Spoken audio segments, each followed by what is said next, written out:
We're not just cells. We're spirit. This physical body is just that form in which our soul is going through its karmic journey. It's born, it changes, it will die, we'll get another one, it will be born, it will change, it will die.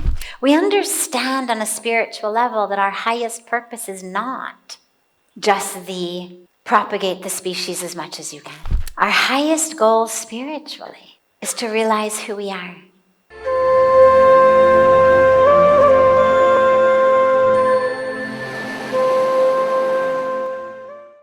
Purpose of life. So, again, going back to the other question, it depends what your perspective is. From a purely biological perspective, the purpose of life is stay alive as long as you can to propagate as much as you can. Biological, that is why we are here. But what we know is that we are not just cells. We're not just cells. We're spirit. This physical body is just that form in which our soul is going through its karmic journey. It's born, it changes, it will die, we'll get another one, it will be born, it will change, it will die. We understand on a spiritual level that our highest purpose is not just the propagate the species as much as you can. Our highest goal spiritually is to realize who we are, to have a direct experience of divinity, of truth within you, not separate from you, but a direct experience that the truth of who I am is not the body, is not the emotions, the feeling states, not the urges, the impulses. I am not that. And to experience, even if it's just for a moment, to experience that divine truth of yourself. And then we work to make that moment longer and longer and to make it come more and more frequently and to last longer and longer. That's why we're here. And so that which we do, whether it's our, seated sadhana practice that most of us do in our room, or whether it's that which we do when we stand up off of our cushion, off of our mat, in the world, the way we move through the world, the way we look at others, the way we see others, the way we understand ourselves, the way we understand work, service, karma. All of that comes under this umbrella of, are you getting closer to truth in this moment? Or are you reverting back to the biological imperative?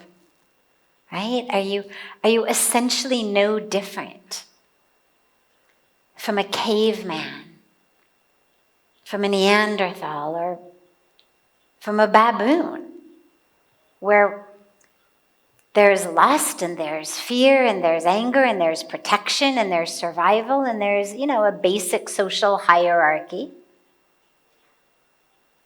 Are you no different than that? Or are you really moving into full awareness of the truth of who you are? Those are our options. We move back into our, literally what we call neurologically the animal brain, the reptilian brain, then the mammalian brain. We have different parts of our brain that have been there for different amounts of time throughout history. Parts since we were reptiles, parts since we became mammals, and this is the survival instinct. It's the stuff that keeps us breathing even when we forget to pay attention. It's the stuff that enables us to navigate the world without tripping all over everything. That allows us to take in food and digest it, that enables us to recognize people as appropriate mates for propagation of species. But then we've got these higher aspects of the physical brain, where we're actually able to use that to access higher truth. It's not that the truth is in the brain. It's not that the brain is the truth. It's that without that higher level aspect of the brain, we're not able to access it. Tragically, the higher aspect of the brain also gives us the, modern day dilemmas. Jealousy, judgment, negativity, feelings of not good enough, company, all of this is sort of higher level stuff that makes us suffer. But we have a choice. How do we use our higher level neurology to be a more advanced competitor, to judge others more intellectually, to plan my revenge with more precision?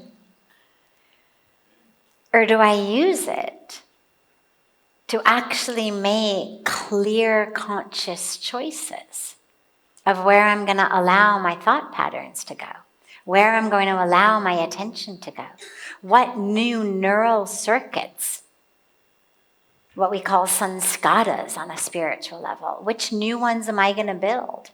Where am I going?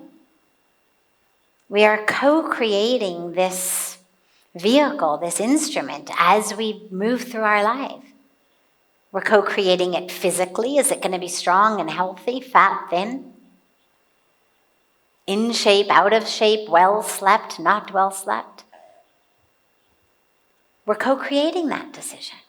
But we're also co-creating, am I going to be happy, joyful, satisfied, content, compassionate? Or am I going to be constantly miserable and competing and living in an experience of scarcity and lack and deprivation? I'm co-creating my experience here on earth. And I'm also co-creating my understanding of myself and whether I'm moving closer and closer to truth, to divinity, or whether I'm content to just rest in, the lower parts of my brain, the sort of eat, drink, be merry parts of my brain. It's up to us. It's what we've got free will for. So use your higher level awareness to make choices that are going to give you access to the very truth of who you are.